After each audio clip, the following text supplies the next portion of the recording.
नमस्कार, मैं निशी भाटिया और आप देख रहे हैं न्यूज 31 उत्तराखंड। भारत सरकार ने देश के नए chief of defence staff CDS के नाम का ऐलान कर दिया है। Lieutenant general retired Anil Chauhan को देश का नया सीडीएस बनाया गया है। दिसंबर 2021 में देश के पहले सीडीएस जनरल बिपिन रावत की हेलीकॉप्टर हादसे में निधन के बाद से यह पद खाली पड़ा था।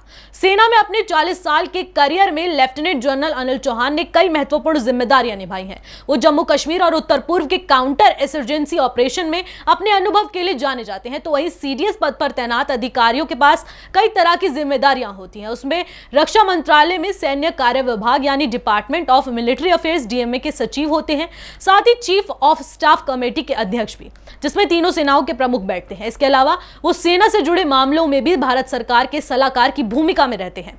लेफ्टिनेंट जनरल चौहान में सबसे सामने जो बड़ी चुनौती आएगी वो ये रहेगी कि जनरल बिपिन रावत द्वारा शुरू की गई सैन्य सुधार जैसे कि थिएटराइजेशन को आगे बढ़ाना। इसके तहत तीनों सेनाओं को मिलकर अलग अलग इलाकों के हिसाब से सैन्य इकाई बनाई जानी है।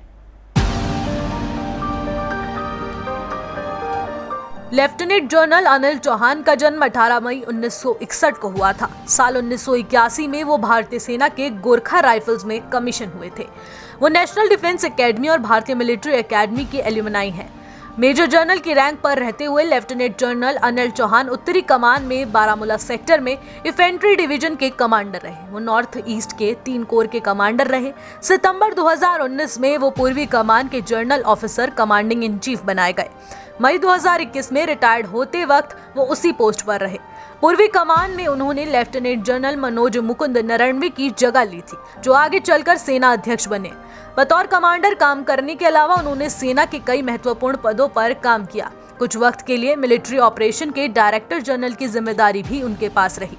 इससे पहले उन्होंने यूनाइटेड नेशंस मिशन के तहत अंगोला में अपनी सेवाएं दी। तो इसी के साथ लेफ्टिनेंट जनरल चौहान 31 मई 2021 को सेनावृत्त हुए। रिटायरमेंट के बाद उन्होंने राष्ट्रीय सुरक्षा और कूटनीति से जुड़े मामलों में सेना के साथ काम किया।